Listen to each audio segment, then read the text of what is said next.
The problem that we're facing now isn't any more difficult in its individual parts than what we've seen before, but it's a lot of little parts strung together, so the problem in its entirety is a step up from what the last two problems we worked are. But if we break it down, it's pretty easy to work through. We are to find the time taken for box 1 to hit box 2.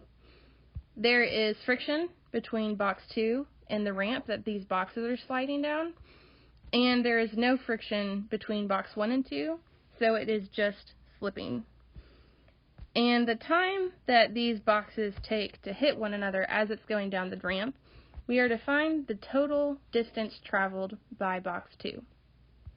We're given the values, and we're given that the boxes are at rest, mass 1, mass 2, coefficient of static friction, coefficient of kinetic friction, and the distance that this box is traveled.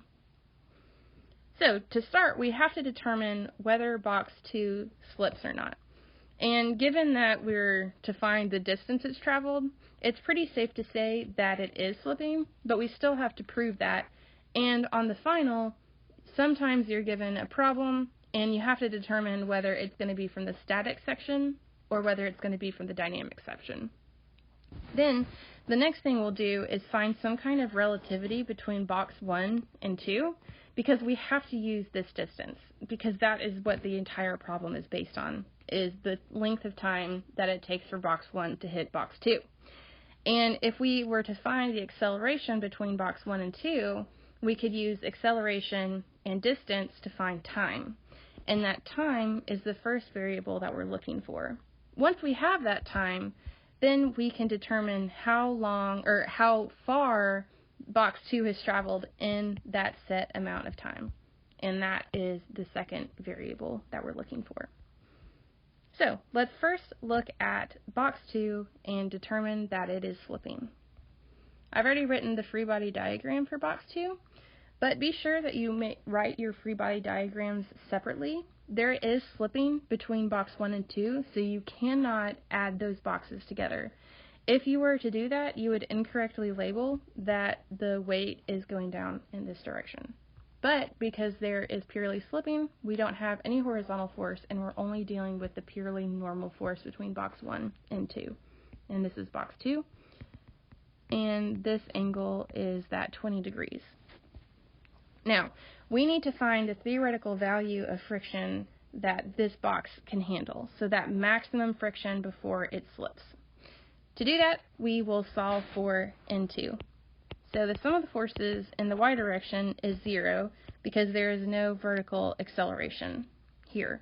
We're also assuming that the problem is static, but even in a dynamic problem, there wouldn't be any vertical acceleration.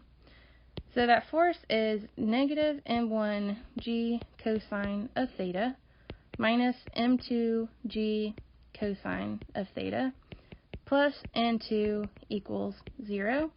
And that means that m1 plus m2 times g times cosine of theta equals n2. When we plug in those values, we get that it is 0.81 times cosine of 20. And finally, that means that N2 equals 23.0. So that is the normal force on box 2. And we can calculate the maximum this force can handle, maximum friction this force can handle before it slips, just by plugging that into the simple mu static times N2. And that is 0.25 times 23, and that means that our maximum friction this box can handle before it slips is 5.76 newtons. In order to determine how much friction this problem is handling, we'll need to calculate the box in the horizontal direction. And that is the sum of the forces in the x direction. We're assuming that this is a static problem at first, so there is no acceleration. And we have friction, and then the opposite direction, we have m2g sine theta equals 0. Solving for friction it is 6.71.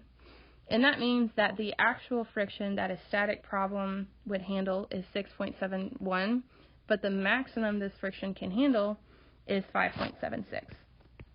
If we were to look at it as a pinnacle, this is that theoretical value of friction max that this box can handle.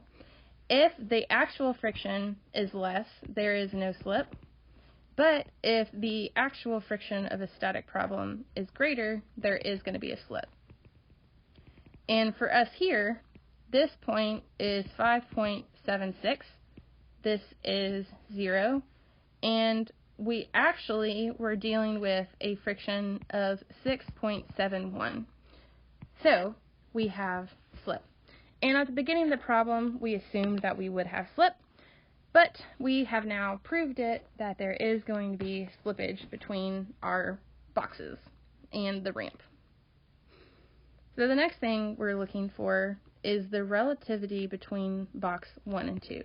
So between here, we're trying to find what that acceleration looks like. And to do that, we are going to use the forces of the problem. So let's separate the sum of the forces in the way that I have before, where for the sum of the forces in the x direction, it equals mass times acceleration because we're no longer assuming that it is static. If we separate this, we are only going to write acceleration values over here, and we are only going to write force values over here.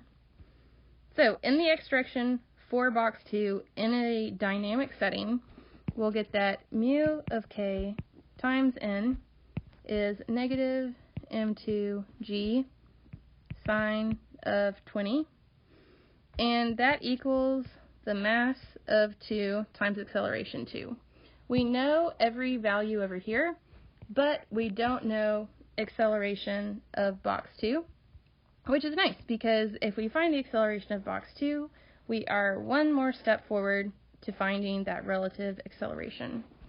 Let's plug in the values that we know. So it's 0.20 times 23, negative 2 times 9.81 times sine of 20 equals that 2 kilograms times acceleration 2.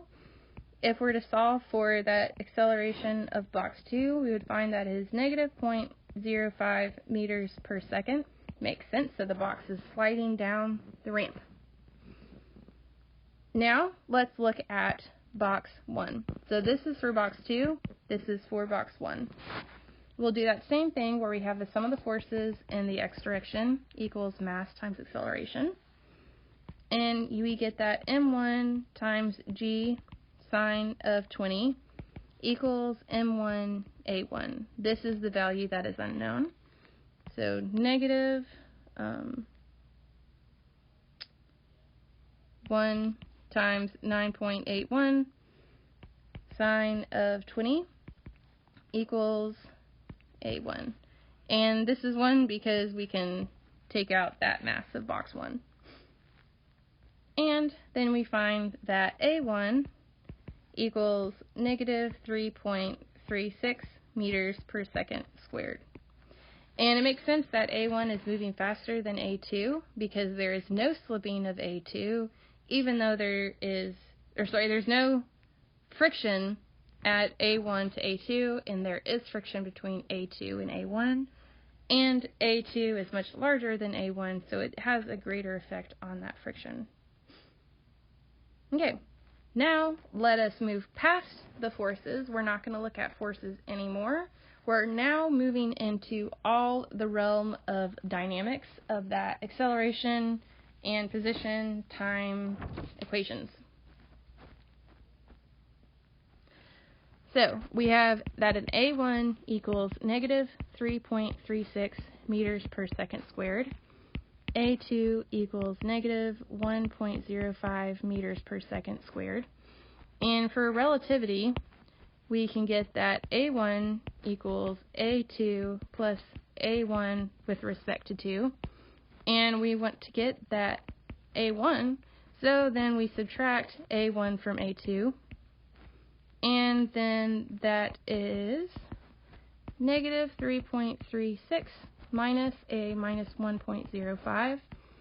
And our relative acceleration ends up being the negative 2.30 meters per second squared, which is very helpful because now we can use that relative acceleration to find time.